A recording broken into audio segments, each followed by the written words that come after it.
विशाल रावण आप सबके सामने उपस्थित हूँ अपने YouTube चैनल तर्क चेतना के माध्यम से। इस चैनल का एकमात्र उद्देश्य है कि आइए हम लोग तर्क करें, सही और गलत को पहचानें। अभी 2 दिन बाद हमारे भारत देश में एक बहुत बड़ा पर्व मनाया जाता है, जैसे होली है। तो होली कुछ लोग मनाते हैं और कुछ लोग नहीं मनाते हैं। जैसे हमारे बौद्ध भंते जी हमारे साथ उपस्थित हैं और बौद्ध भंते जी बताते हैं कि होली एक कुप्रथा है। तो हम भंते जी से जानने की कोशिश करेंगे कि ये होली कुप्रथा है तो इस प्रथा में आखिर है क्या। तो आइए हम भंते जी से मुलाकात करते हैं। भंते बहुत साधुवाद या आप तर्क चेतना के माध्यम से जो न्यूज़ पहुंचा रहे हैं वो न्यूज़ पूरे देश में जाएगी। इसलिए आपको इस ग्राम सभा भदारी कला तहसील लालगंज जनपद प्रतापगढ़ में आप आए हैं। मैं भंते शांति मित्र धर्म दीक्षा प्रभारी Uttar Pradesh national and international Buddhist society of India. मैं इस होली पर्व पर विशेष करके तर्क चेतना चला रहे विशाल रावण जी को बार बार धन्यवाद देता हूं कि आप निरंतर समाज में जो ये बातें हैं लगातार पहुंचा रहे हैं, इसलिए बहुत बहुत धन्यवाद है। ऐसे साथी को जो समाज की सही न्यूज समाज के जन जन तक पहुंचाने का कार्य कर रहे हैं। इस होली के बारे में यदि हम विचार करते हैं तो अपने महापुरुषों पर दृष्टिकोण डालते हैं तो होली का संबंध हिरण्याकश्यप की बहन होलिका से है और इस देश में होलिका एक महिला थी। उस महिला को जलाया गया और जला करके मारा गया और उसकी शादी होने वाली थी। तो जिसकी शादी होने वाली थी, जो उसका होने वाला पति था, वो जब आया तो उस महिला के ना होने पर उसने पूछा तो लोगों से आसपास के पता चला कि उसको जो है जला करके मार दिया गया। तो बहुत दुखी हुआ वह, दुखी होकर के उस जली हुई राख को वो लेकर के रोने लगा और रोने लगा तो और लोगों ने आया और आसपास के लोगों को शराब पिला करके वही राख को उसके मुंह में लगा करके कहने लगा कि बुरा न मानो होली है। तो ये भ्रमित कर दिया गया पूरी तरीके से। दुख की बात थी मगर इसे सुख में रूपांतरित कर दिया गया और हमारे लोगों को ऐसा बताया जाने लगा कि होली रंग का त्यौहार। होली रंग का त्यौहार नहीं, वास्तविक इसकी जो मूलभूत मामला है ये महिला को जलाकर मारने का मामला है। ये दुख का विषय है, परंतु समाज में सही जानकारी ना होने की वजह से लोग अच्छे अच्छे भोजन बनाते हैं, पकवान बनाते हैं, मिष्ठान बनाते हैं और घरों में खाते हैं और हंसी खुशी हंसते हैं और एक दूसरे को रंग लगाते हैं। ये रंग लगाने का मामला खून से है। उस महिला का खून सभी में लगाए और समाज को गुमराह कर दिए। इसलिए ये होली ये दुख का विषय है और होली हमारे समाज को नहीं मनाना चाहिए। और होली मनाने के बाद दूसरी टाइम जब आता है तो दूसरी टाइम अबीर लगाते हैं। अबीर लगाने का मामला सीधा सीधा सा है कि समाज को अपने आप ही कायर कहना है। वीर का अर्थात वीर का मतलब होता है बहादुर, लड़ाकू, और अबीर का मतलब होता है हारा हुआ कायर। तो इसलिए अबीर लगाने का मामला समाज में चला। एक दूसरे को गुलाल लगाते हैं, अबीर लगाते हैं दूसरी टाइम और वो एक दूसरे को होली की बधाई देते हैं। परंतु ऐसा समाज में हमारे समाज के लोगों को नहीं करना चाहिए। ये मामला होलिका से है। होलिका हिरण्याकश्यप की बहन थी। हिरण्याकश्यप हरिद्रोही था, अर्थात ईश्वर को मानने वाला नहीं, भगवान को नहीं मानता था। वो समाज के लोगों को अपने बेटी जैसा व्यवहार करता था। तो उसकी बहन जो होलिका थी वह भी अपने भाई के समान बहादुर थी, लड़ाकू थी और समाज में लड़ने का काम करती थी। तो उसका बेटा प्रहलाद था, उसको जो है शराब पिलाकर शराबी बना दिया, उसे व्यभिचारी बना दिया और समाज में विद्रोह करने का काम उससे करवाने लगे मनुवादी लोग। तो प्रहलाद जब इतना ज़्यादा शराब और तमाम प्रकार के नशाओं से पीड़ित होकर के वह गांव से बाहर रहने लगा, तो उसकी बुआ थी होलिका। होलिका अपने भतीजे के मोह में पड़ करके जब वह भोजन नहीं पाता था तो जा करके उसको भोजन देने का घर से काम करती थी और उसको अपने भतीजे का मोह था, इसलिए वह यह नहीं देखती थी कि हमारा भतीजा कैसा है, वह उसको भोजन देने के लिए जाती थी। और वह जवान थी और सुंदर थी, इसलिए जो उस समय के असमानता मानने वाले लोग थे, ऐसे लोगों ने कुदृष्टि डाला और कुदृष्टि डाल करके उस महिला के साथ अपराध किया, बलात्कार किया और होलिका को तमाम प्रकार से जलाने का काम किया, जला करके मार डाला कि उसका कोई किसी भी तरह का इतिहास न रहे। तो ये होलिका की वास्तविक कहानी है और उसकी पुनरावृत्ति पुनः हाथरस में हुई। मनीषा वाल्मीकि जो अनुसूचित जात की लड़की थी, भंकी समाज की लड़की थी, वो 19 वर्ष की थी और ब्रिलियंट थी, छात्रा थी, पढ़ने लिखने में बहुत ज़्यादा होशियार थी और उसको भी जला करके मारने का काम किया और 19 साल की उम्र में उसे जला करके मार डाला और उसके बॉडी का कोई भी अंग बचा ना रहे इसलिए जलाने का रात में ही काम किया और रात में जला दिया और शव का किसी भी तरह से पोस्टमार्टम नहीं हुआ, कोई साक्ष्य नहीं रहा, इसलिए उसके हत्या आरोपियों को अभी कुछ दिन पहले 3-4 दिन पहले 4 हत्या आरोपी थे जिसमें 3 को बरी कर दिया बाइज्जत सबूत के अभाव में और एक को उम्र कैद की सजा दी गई। तो ये उसी की पुनरावृत्ति थी जो हमारे समाज के लोगों को दृष्टिकोण डालकर समझना चाहिए कि हमारे समाज की बहन बेटियां सुरक्षित नहीं रहती हैं, गरीबी के कारण उनके साथ अपराध और अन्याय होता है और अन्याय करने वाले जो अपर कास्ट के लोग होते हैं उनका संरक्षण रहता है। इसलिए हमारे लोगों को ये होशो हवास समझ के दृष्टिकोण डाल करके ऐसी कुप्रथाओं का अंत करना चाहिए और इसे शहादत के रूप में मानना चाहिए। ये दुख का विषय है, इसलिए ये आज तर्क चेतना के माध्यम से बात जा रही है।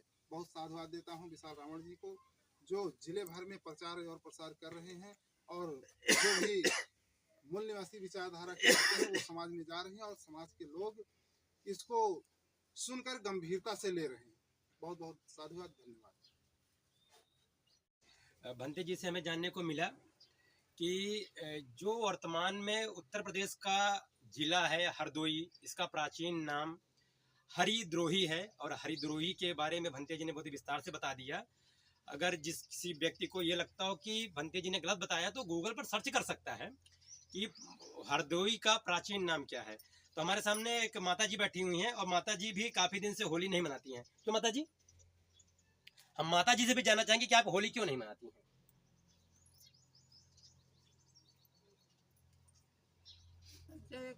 बहन बेटी के साथ ऐसा हुआ है तो बहन बेटी हमारी ही तो थी, दूसरी तो नहीं थी जी।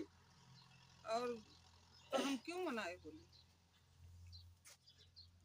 बहन बेटियों के साथ ऐसे होगा तो जो समझेगा वो नहीं मानेगा, तो हम नहीं मानते। रंग कभी नहीं खेलेंगे, कभी रबीर नहीं लगाते। तो जैसा कि देखा आपने, माता जी भी इस विचारधारा को मानती हैं कि जो होलिका जलाई जाती है, मध्य रात्रि में होली जलाई जाती है और होलिका एक स्त्री थी और हम हमारे समाज के लोग रात में होलिका को जलाते हैं, एक महिला को जलाते हैं और महिला को जलाने के बाद में दूसरे दिन खुशी मनाते हैं। क्या आपके समाज की कोई महिला ऐसे मारी जाती है, जलाई जाती है, तो आप ऐसा त्योहार मनाना पसंद करते हैं? और इसी कड़ी में हम बौद्धाचार्य जी से भी जानना चाहेंगे, उनके विचार जानना चाहेंगे कि होलिका क्यों नहीं मनाई जाती है, उनसे भी कुछ जानने की कोशिश करेंगे। बौद्धाचार्य जी। बहुत बहुत साधुवाद आपको। चेतना के माध्यम से आपने समाज की भावनाओं को एकीकृत करने का कार्य किया है। होली ही नहीं, भारत में जितने भी त्योहार के रूप में जो है पर्व लोग मना रहे हैं, ये भारत के मूल निवासी महापुरुषों की हत्याएं उसमें निश्चित हुई हैं।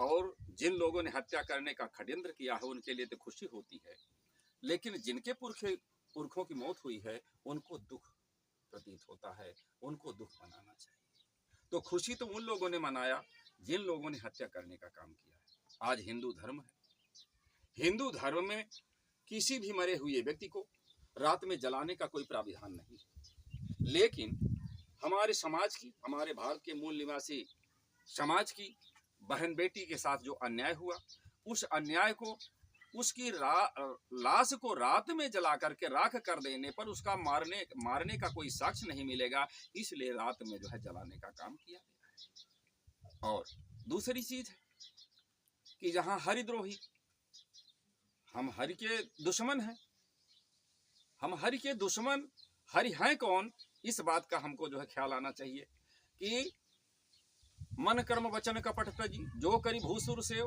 अमोहि समेत बिरंच शिव बस्ता के सब देव। राम ने इस गाथा को रामचरितमानस में कहा है कि मन से, वचन से और कर्म से जो भूसुर पृथ्वी के देवताओं का सम्मान करता है उसके बस में ब्रह्मा विष्णु महेश में समेत प्रवेश कर जाता हूँ।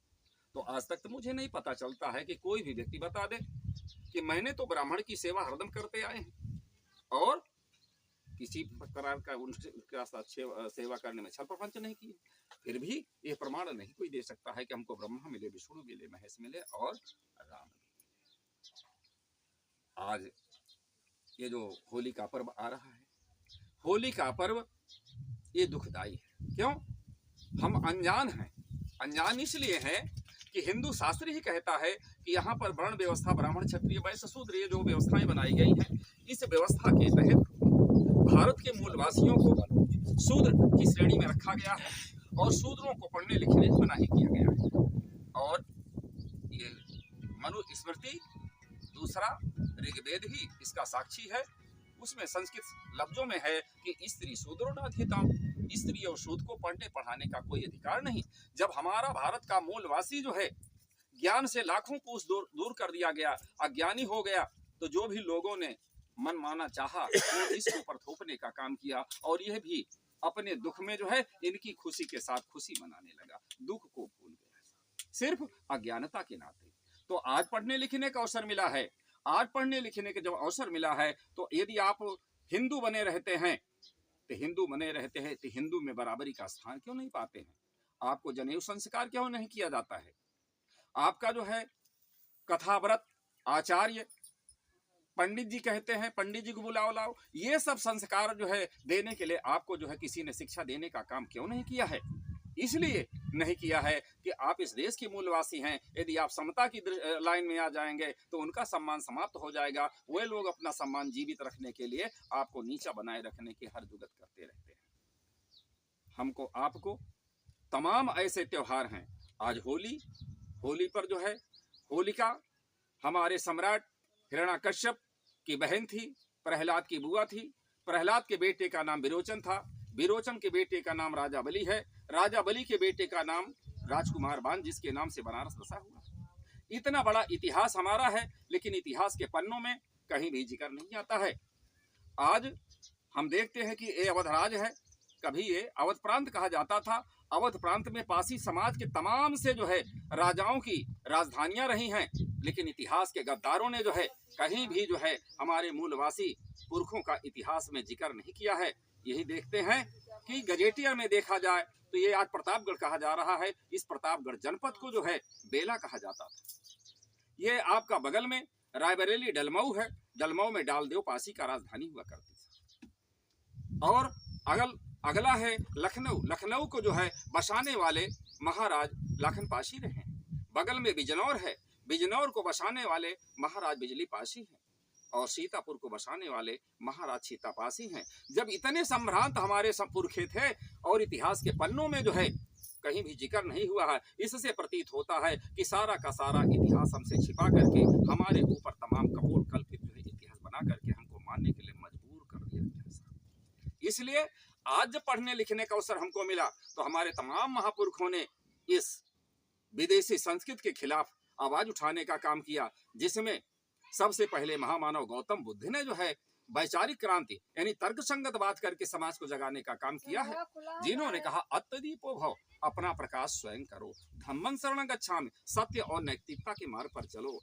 इसका भाव होता है कि यदि कोई बात आपको सुनाई जाती है और सुनने में आपको अच्छा लगता है, सही लगता है, तब तो उसको आगे बढ़ाने का काम कीजिए। यदि आपको अच्छा नहीं लगता, सही नहीं लगता, गलत लगता है, तो उसको वहीं पर छोड़ देने का काम कीजिए। ये महामानव गौतम बुद्ध का उपदेश था। उनके उपदेशों को इस देश में जो सम्राट के नाम से माने जाते हैं, जाने जाते हैं, सम्राट अशोक महान, जिन्होंने बुद्ध की विचारधाराओं को 84,000 शिलालेखों पे लिखवा करके 84,000 स्थानों पर जो है पूरी दुनिया में फैलाने का काम किया है। आज ऐसे महामानव विश्व गुरु करुणा के सागर गौतम बुद्ध की विचारधारा को समाप्त करने की मुहिम इस देश में छोड़ी जा रही है।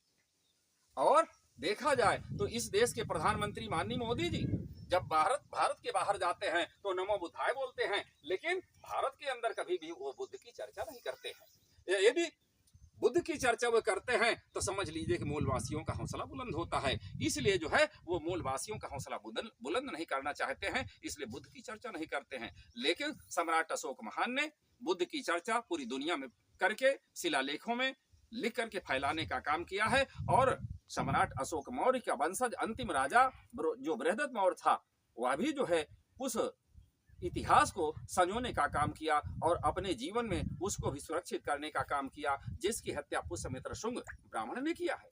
ये इतिहास गवाही देता है। लेकिन सही बात को सुन करके लोगों में जो है बड़ी तकलीफ होती है कि हमारे खिलाफ बोला जा रहा है। खिलाफ नहीं, जो कहते हैं सच्चा कड़वा होता है, ये बात आती है साहब। तो वास्तव में हमारे मूल निवासियों को जो है ये संकल्प लेना चाहिए कि होली जो आज हम खुशी का दिन मनाते हैं, खुशी का नहीं, ये शहादत का दिन हमें मनाना चाहिए। क्योंकि हिरण्यकश्यप हमारे मूलवासी पुरखे थे और उन्होंने अपनी आनमान के लिए ये युद्ध छेड़ा था, जिसमें आर्यों को जो है बहुत बुरा लगा था, जिसके बदले कुछ ऐसा हुआ कि भक्त प्रहलाद को आर्यों के पास आश्रम पद्धति में पढ़ने के लिए भेजा और पढ़ाने के बजाय आर्यों ने जो है उनको नशीला पदार्थ खाने खिलाने की आदत बना दिया, जिससे वो जो है पिता की बात को न मानते हुए पिता का अनादर करने लगे। और पिता जब क्रोधित होकर के उनको राजभवन से बाहर कर दिया, तब जो है वो फिर उन्हीं की जो है टोली में पहुंच गए और भोजन पानी जब हिरण्यकश्यप ने देना बंद कर दिया, तब जो है होलिका को भतीजे का प्यार लगता था और कहती थी कि मेरा भतीजा भूखा। तब वह अपने भाई की नजर बचा करके भोजन देने भतीजे को जाती है। शाम का समय होता है, शादी का भी समय करीब हो गया होता है, हल्दी का उपटन लगा होता है, चेहरे बहुत सुंदर लगते थे, कपड़े बहुत अच्छे पोशाक रूप में पहने हुए थे। जब वह अपने भतीजे को भोजन दे करके जो है लौटती है तो रास्ते में आर्यों ने जो है ऐसी जो है हमारी पुरखों की बहन होलिका को पकड़ करके अपनी हवस का शिकार बनाया और शिकार बना करके उनके साथ अन्याय किया। अन्याय करके वो जिंदा रहेगी तो साक्ष्य मिल जाएगा कि हाँ मारी गई है, बयान दे देगी हमको इन्होंने मारा है। इसलिए उसको रात में ही जो है लकड़ी झांखर पातर इकट्ठा करके उसको जलाने का काम किया गया, जिससे वो जलकर राख हो गई और साक्ष्य उसका मिटाया गया। इस खुशी को जो है लोगों ने, आर्यों ने जब मनाने का काम किया तो हमारे लोगों ने जब इसकी जानकारी पाया तो आर्यों को ही जो है कीचड़ से, पत्थर से, ईंटों से, पिटनों से मारने का काम किया और भगाने का काम किया। यही प्रथा आज चलती है कि कहीं कहीं जो है लोग जब जबरदस्ती हमारी बहनों के साथ, महिलाओं के साथ अश्लील हरकतें करते हैं तो बहनें, महिलाएं कीचड़, पत्थर और ईंटों से मारने का, पिटनों से मारने का, डंडों से मारने का काम करती हैं। आज उसकी झलक दिखाई पड़ती है। इसलिए ऐ मेरे समाज के लोगों, आप पढ़ो, जागो, जानो। अगर जानोगे तो जो है आप अपनी बीती को जो है समझ जाओगे, अपनी बीती को समझ जाओगे तो स्वाभिमानी बन जाओगे। स्वाभिमानी बन जाओगे तो पुरखों का इतिहास फिर से जो है चमकने लगेगा। इन्हीं लफ्जों के साथ मैं आपको बहुत बहुत साधुवाद, बहुत बहुत धन्यवाद, बहुत बहुत आभार।